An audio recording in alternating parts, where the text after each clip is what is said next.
Hemos titulado esta serie El cristiano y la depresión, y en nuestro estudio pasado veíamos que estos mensajes son importantes porque en realidad ningún creyente es inmune a la depresión, y tanto en la Escritura como en la historia de la Iglesia vemos que grandes hombres de Dios tuvieron que enfrentarse cara a cara con este sentimiento profundo del alma que es la depresión en muchas ocasiones. Un ejemplo de esto lo tenemos en la vida de David, el rey David.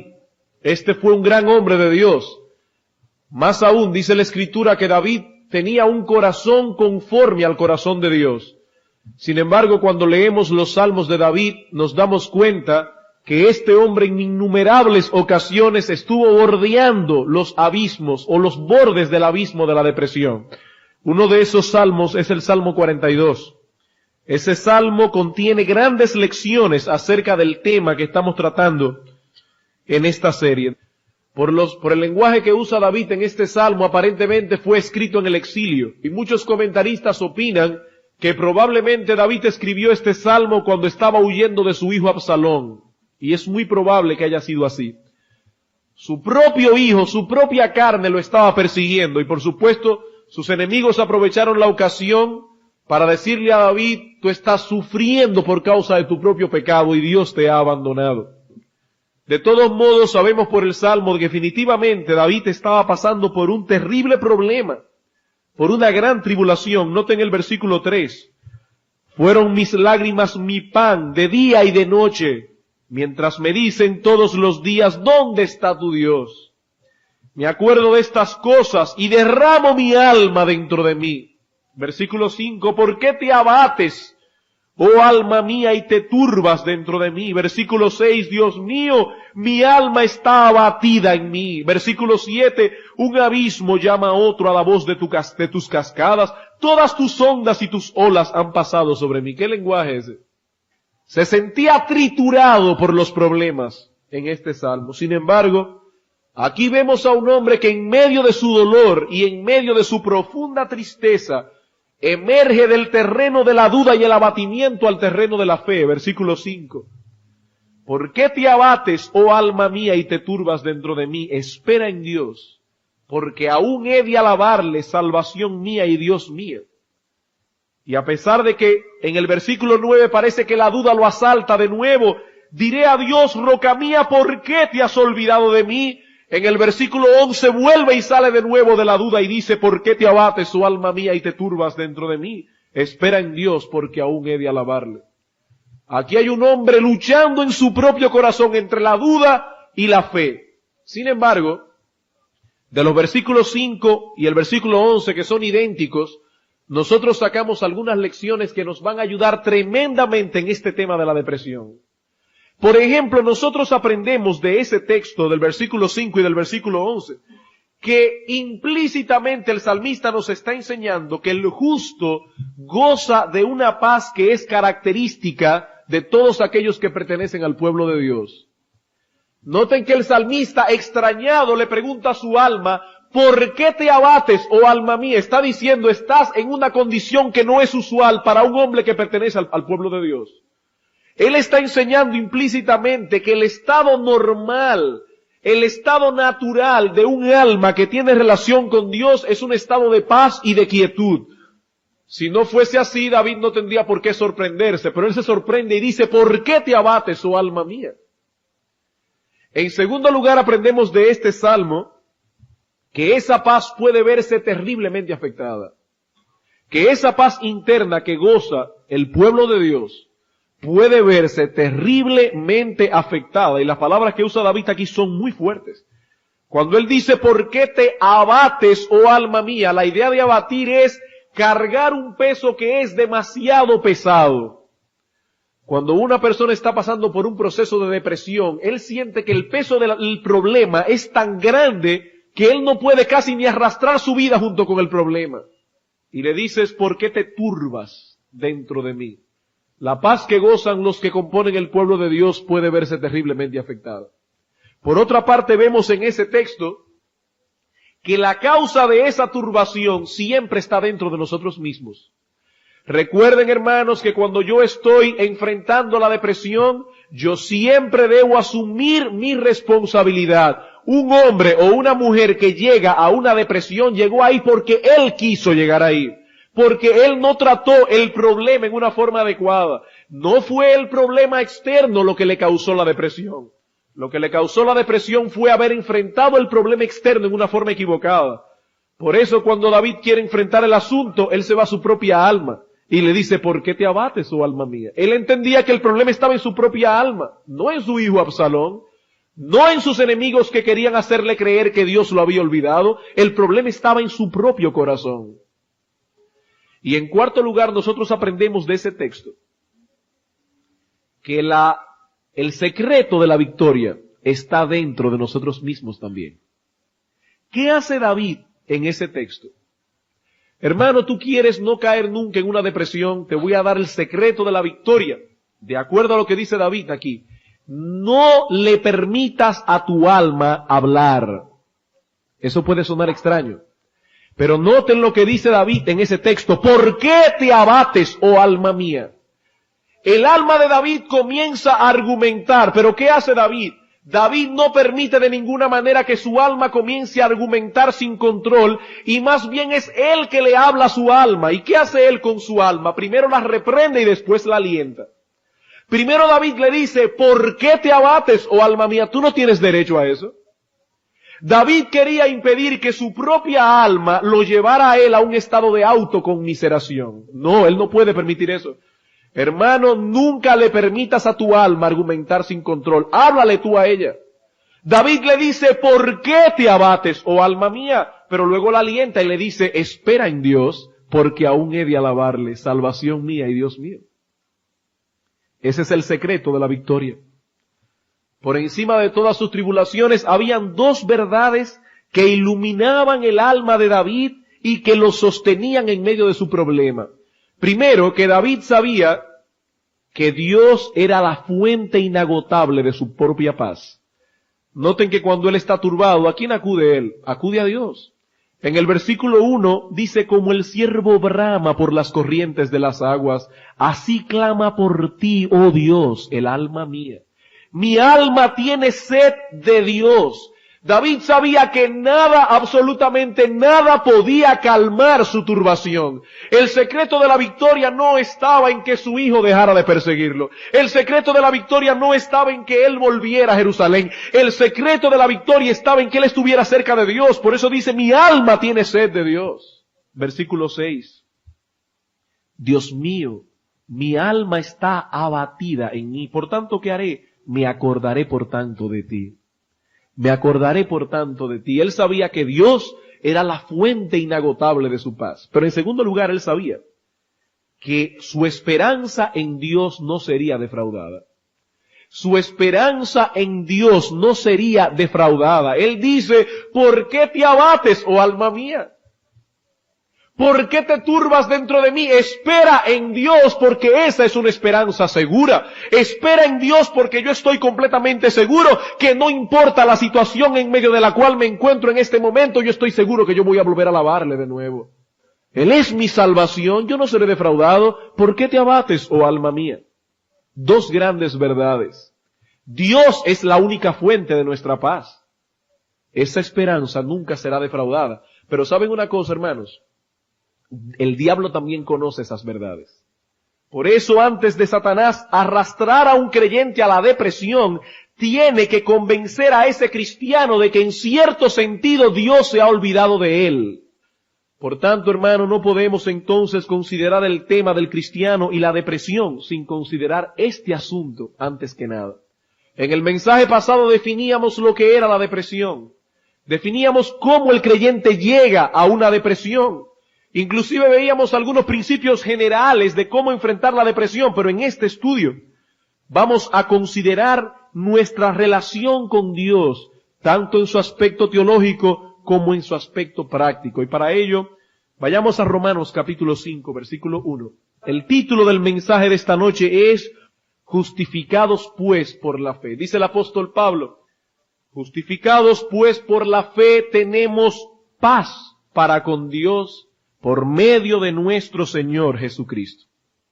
Y algunos deben estarse preguntando, ¿y cuáles son las enseñanzas que podemos extraer de este texto que tienen que ver con la depresión?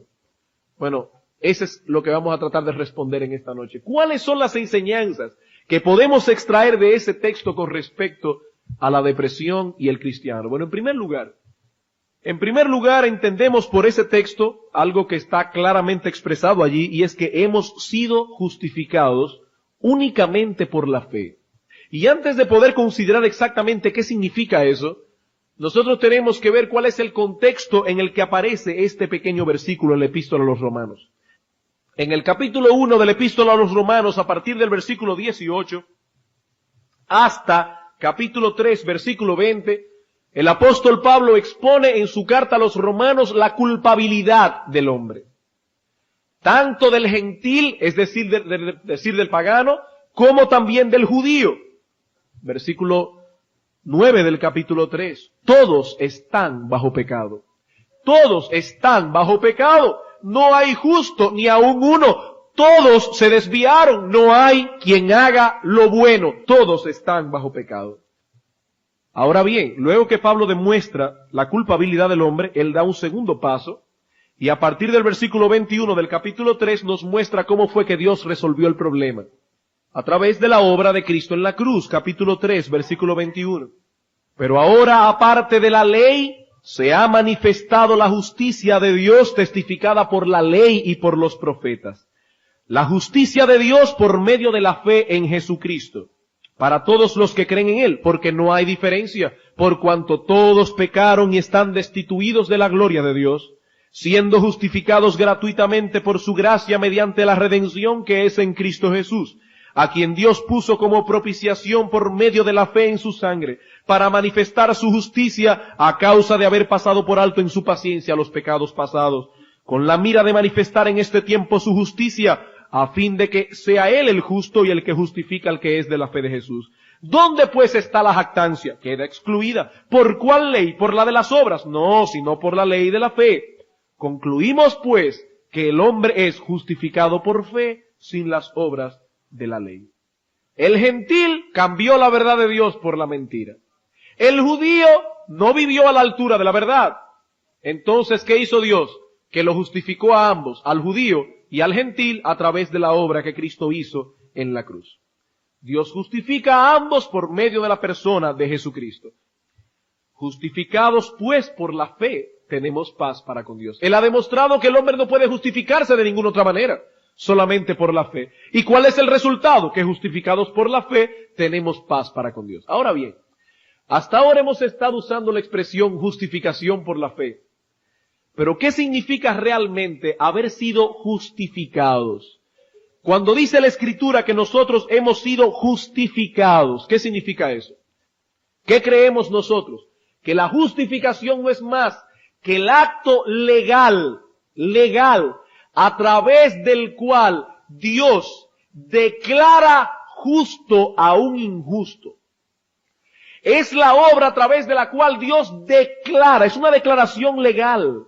Dios declara justo a un injusto en base a la justicia de Cristo. Hermanos, todos nosotros hemos transgredido la ley de Dios. ¿Por qué? Porque nosotros hemos cometido pecados de omisión y pecados de comisión. ¿Qué son los pecados de omisión? Bueno, que la Biblia dice, la ley, que hay un montón de cosas que usted debe hacer. Como por ejemplo, honra a tu padre y a tu madre, para que te vaya bien, santifique el día de reposo y un montón de mandamientos más. Todos nosotros hemos dejado de hacer lo que debíamos haber hecho. Entonces, ¿qué hizo Dios para resolver ese problema? Dios se hizo hombre, la segunda persona de la Trinidad, y Jesucristo cumplió perfectamente la ley de Dios. Jesucristo hizo todo lo que la ley decía que Él debía hacer. Y cuando usted se convierte a Cristo, oigan qué fantástico, Dios coge toda la obediencia de Cristo y la pone en la cuenta tuya. Eso es justificar. Toda la obediencia que Cristo tuvo con respecto a la ley de Dios, ahora Dios la puso en la cuenta tuya como si fueras tú que la hubieras hecho. Pero tú dirás, bueno, pero espérate, es que yo no solamente hice lo que la ley decía que yo no debía hacer. Yo también hice lo que la ley dice que yo no debía hacer. ¿Cómo resolvió Dios ese problema? Cristo murió en la cruz por nuestros pecados. La paga del pecado es la muerte, y cuando Cristo muere en la cruz, Él pagó por todos nuestros pecados. Por eso dicen, segundo a los Corintios, capítulo 5, versículo 21, que al que no conoció pecado, que es Cristo, por nosotros Dios lo hizo pecado, para que nosotros fuésemos hechos, oigan que, justicia de Dios en Él. Hermanos, ¿saben lo que significa ese texto? Que por la fe, oigan eso, por la fe, nosotros tenemos en nuestra cuenta celestial delante de Dios su propia justicia, la justicia de Dios. Para entrar al cielo hay que ser perfecto. Nadie imperfecto puede entrar al cielo. Para entrar al cielo hay que ser tan justo como Dios. ¿Y saben qué hizo Dios? Que por la fe, por el simple hecho de nosotros haber creído en Cristo, solamente por eso, el Señor Jesucristo puso en nuestra cuenta toda su justicia. Note lo que dice Romanos capítulo 3, versículo 28. Concluimos, pues, que el hombre es declarado justo por la fe, sin las obras de la ley. Eso no depende absolutamente de nada que tú hayas hecho, excepto creer. ¿Y saben por qué es por la fe? Precisamente por eso. Porque la fe es la única acción del ser humano que no es una obra. Es la acción del ser humano que abre sus manos y le dice, Señor, yo no tengo nada, dámelo tú. La fe. Y cuando una persona hace eso, sin obras que haya hecho, Dios lo justifica. Dios lo declara justo y pone en la cuenta de ese individuo toda la justicia de Cristo. ¡Qué tremendo! Por la fe. Romanos 4, versículo 4. Dice el apóstol Pablo, al que obra no se le cuenta el salario como gracia, sino como deuda. Es decir, el individuo que está obrando por su salvación, ya Dios no puede dársela por gracia, porque cuando yo trabajo, entonces la persona para la cual yo trabajo me debe el dinero a mí. Dice Pablo, ya no es una gracia, es una deuda que Dios tiene con ese individuo. Pero, dice él, al que no obra, oigan bien, al que no hace nada, al que no obra, sino cree en aquel que justifica al impío, su fe le es contada por justicia. Y esa palabra contada es fantástica. ¿Sabe lo que dice allí? Al que cree en aquel que justifica al impío, su fe se le pone en su cuenta bancaria del cielo como justicia. ¿Por la fe? Simplemente por la fe. ¿Y cuál es el resultado de esa obra de justificación? Romanos 5:1. Dice Pablo, como Dios, que es el único quien es perfectamente justo, ha declarado que nosotros somos justos en base a la justicia de Cristo, ya no hay ningún impedimento para que nosotros estemos del lado de Dios, para que nosotros tengamos una perfecta comunión con Dios. Por eso dice Pablo, justificados pues por la fe tenemos paz para con Dios. ¡Qué tremendo! Por el simple hecho de haber creído, solamente por la fe, dice Pablo, ahora tenemos paz para con Dios. Ahora bien, ¿qué significa esa paz aquí? Lo que Pablo está diciendo es, justificados pues por la fe, ahora nosotros, que antes estábamos separados de Dios por causa de nuestro pecado, que antes teníamos la ira de Dios encima nuestro, que antes éramos enemigos de Dios, ahora, por medio de la justificación, como ya no hay ningún impedimento legal para tener comunión con un Dios justo, ahora tenemos paz para con Dios. Hemos sido reconciliados con Dios, tenemos comunión con Dios, somos amigos de Dios, ahora estamos del lado de Dios, y si Dios es por nosotros, ¿quién contra nosotros? Esa es la idea. Tenemos paz para con Dios. Pregunta, ¿y qué tiene todo eso que ver con la depresión? ¿Qué tiene que ver este punto doctrinal con el tema que nos ocupa? Estamos hablando del cristiano y la depresión. ¿Qué tiene esto que ver con la depresión? Hermanos, la verdad que se esconde detrás de este texto debe ser para el cristiano como esas ciudades de refugio que habían en el Antiguo Testamento para el homicida. Cuando usted se vea perseguido por la aflicción, hermano, corre a esta ciudad de refugio, la justificación por la fe. Pablo nos ha dicho ya que la justificación es por la fe. Ahora nos dice que como resultado de esa justificación tenemos paz con Dios. Eso quiere decir que mi relación actual con Dios, ¿de qué depende? De la justificación por la fe. No depende de mis obras. Tampoco depende del tamaño de mi fe. Muchas veces el diablo nos engaña porque no entendemos esta verdad. Él nos hace creer que el amor de Dios para con nosotros y que la relación de Dios con nosotros depende de nuestra conducta. Pero ¿qué dice el texto? Justificados pues por la fe sin las obras de la ley. Eso no depende de mi conducta, eso no depende de mis obras, eso ni siquiera depende del tamaño de mi fe. Eso simplemente depende de mi fe. Y muchos creyentes verdaderos caen en esa trampa del diablo. Es que yo como que siento que a mí específicamente, como que en este momento Dios no me está amando como antes. Hermanos, el amor de Dios es inmutable. Es inmutable. Y ese amor no cambia en ningún momento de mi vida por una razón muy sencilla. Ese amor no depende de mí, sino del hecho de que ahora, por medio de nuestro Señor Jesucristo, yo soy hijo de Dios. Y esa relación filial nunca cambia. Por supuesto, yo no quiero ser malentendido. Es obvio que no todos los cristianos tienen la misma intimidad con Dios. Yo no estoy diciendo que no importa lo que tú hagas y que no importa tu condición, disfrutarás de la misma comunión con Dios que otro santo que sí está haciendo lo que debe hacer. Pero aún aquel santo que tiene una comunión muy íntima con Dios no es más hijo de Dios que aquel que no la tiene. Por la sencilla razón de que el amor de Dios para cada uno de sus hijos es infinito. Infinito y no cambia, depende de la justificación por la fe. No de nuestras obras, no del tamaño de nuestra fe, sino simplemente de la fe. El asunto no es tener mucha fe, sino tenerla bien puesta.